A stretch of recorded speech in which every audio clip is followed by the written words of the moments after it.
failure is temporary. But quitting is permanent. If you fail to try, okay lang yun. No? I-try mo lang ulit. Pero if you quit on your dreams, mas mahirap yun. Bakit? Kasi hindi mo talaga makukuha yung gusto mo.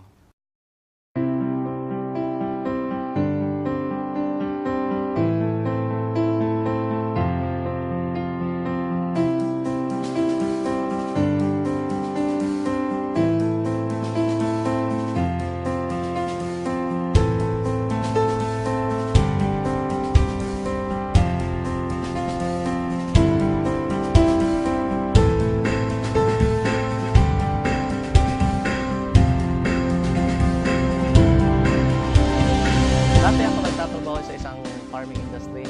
Job description ko talaga is tigasagot ng telepon, tig-dispatch sa mga biyahe sa truck, tig-kolekta og kwarta nila, tig-ihap og kwarta nila, tig-deposito og kwarta nila, tig-buhat og payroll, tig-check up sa mga logistics in and out. Profits are better than wages. Wages will make you a living, but profits can make you a fortune. It is a bit difficult to get rich on wages, but anybody can get rich on profit. So that day, naisip ko na magnegosyo na lang kaya ako. Pero paano? Nadunggan ako ni dati ang B-Mobile sa una pag yun kayo. Tuwing nasa jeep ako, B-Mobile pag pinag-uusapan. Naglalakad ako, B-Mobile na naman. Tuwing nasa ibang office, B-Mobile. I used to be a regular employee for a US-based company. Bale, computer programmer nila ako. So, although maganda naman yung trabaho, maganda yung pay, pero nasa-sacrifice yung social life ko. So, wala na akong time for my family. And at the same time, so malaki rin yung sacrifice ko sa health ko. A friend told me, sabi niya sa akin, Juan, meron akong magandang business na nakita. Baka gusto mo ring tingnan. So, sumama lang ako sa kanya. And then, dinala niya ako nun sa Jollibee yung dati. And pinakinggan ko lang rin yung business presentation. Before ako na-introduce sa B-Mobile, I am financial consultant ng isang British financial company dito sa operating sa Pilipinas. Grabe ang gamit ko ng cellphone as well as lagi ako nag-travel. Ang B-Mobile daw is hindi nagabenta, magkaka-discount daw ako sa cellphone usage ko. So, doon pa lang sabi ko, maganda yan. Magiging savings ko na yun para sa aking family. Later ko nalaman na meron pala siyang kasamang business. Hindi ko in-expect na malaki pala yung bigay sa akin na nagiging secondary income ko na siya. And significant yung secondary income na yan. Hindi lang yung maliliit na amount. Ang possibilities din nga nakita ko, nga naagyod ko yung padulungan, yung asenso ko para sa ko ang sariling na negosyo diri sa B-Mobile. Unlike kung maging empleyado ko. Kung dati gumigising ako sa umaga para mag-report sa office. Si boss naman, nakikita ko pagdating ko sa office, yun, nagja-jogging sa kanilang compound. Sabi ko, napaka-unfair naman ang nangyari ko. Nag-e-exercise tuwing umaga. Ngayon, sa awa ng Diyos, gumigising pa rin ako ng umaga. But this time, katulad na din ako ni boss ako manager. Nagja-jogging din tuwing umaga. At the best part is, I'm earning without reporting to the office. Before, I was very negative sa mga ganitong klase ng negosyo kasi ayaw na ayaw ko yung magbenta and yung kumausap ng mga tao. So nakita ko yung opportunity, sabi ko maganda to kasi hindi mo kailangan magbenta and hindi mo kailangan mag-recruit or pumilit ng tao kasi yung product ginagamit na nila dati pa. So it took me 3 months bago ako talagang nag-subscribe kasi I realized na I am not from Davao City, I'm a stranger. Yun nga, wala akong mga kilala. And fortunately, naging maganda rin naman kahit papano. Doon sa projection, pinakita sa akin sa table, after 3 months, 5 months, ito na yung kikitain mo. So, sa akin naman, fortunately, it took me 6 months bago may naniwala sa akin. So, for 6 months, walang naniwala, walang nag-subscribe, marami akong dinadala sa office. So, it was really challenging that time. After that, nagsunod-sunod na. Naging maganda na yung resulta and lumaki na yung grupo ko. Dati po akong manager sa isang kumpanya. Sales rin po yung trabaho ko. I was looking forward to have my own business. So, habang naghahanap ako ng mga kliyente ko, I dropped into B-Mobile.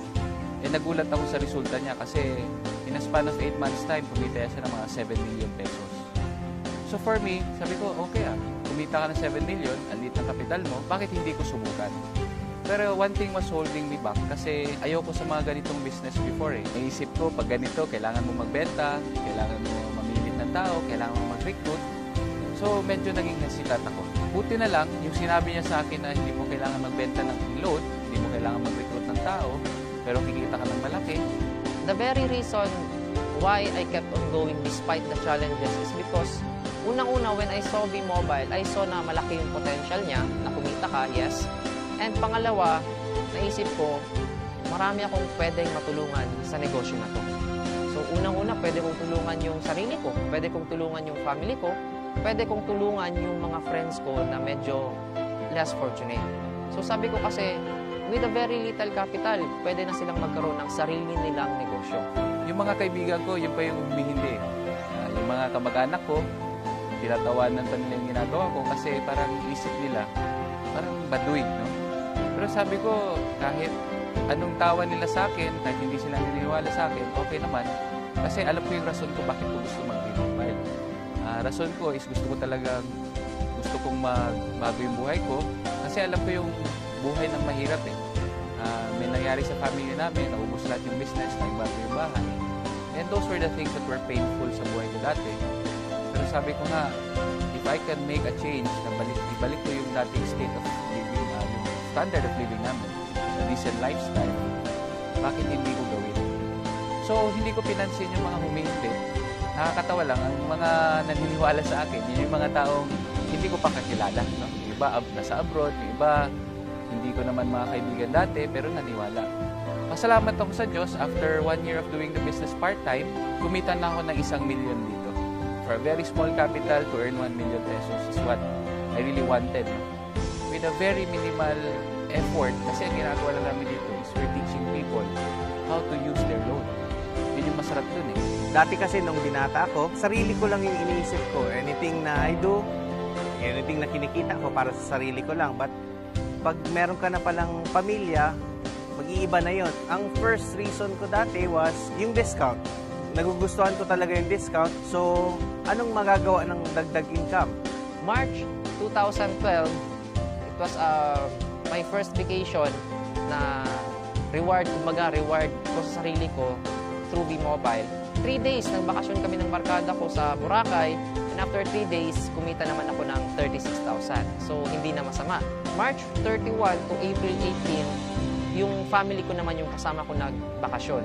So, masarap na magbakasyon, lalo na kung kasama mo yung family mo. Ang mas masarap pa nito, pag uwi ko sa bahay, after 18 days na nag-road trip kami sa buong Pilipinas, meron akong at least 50,000 worth na cheque. So, I was very happy and my mother was very happy. Ang ma-advise ko lang sa mga kaibigan ko, sa yung mga nakakita ng advertisements namin sa Facebook, yung nakakita ng video link sa Facebook, i-try mo i-click lang yung link, malay mo, no? Maging katulad ka sa akin. I really didn't expect this change in my life. For the new ones, continue moving. Huwag kayo mag-quit kasi sa lahat ng mahirap, itong V-Mobile ang pinakamadali. As long as you keep on doing the business, as long as ginagawa nyo siya, may magbabago at magbabago sa buhay ninyo. Imposibleng wala. Salamat V-Mobile, unti-unti mong inikot ang buhay ko, paitaas. Thank you po. Maraming salamat sa V-Mobile, no? Maraming salamat din po sa lahat ng mga taong naniwala sa akin. And maraming po salamat din po sa mga taong nag-guide sa akin dito sa business na ito. Kasi sabi nga, it is in helping each other, no? Together, everyone achieves more. As a team, tulong-tulungan po tayo para kunin natin yung pangarap natin. Maraming po salamat.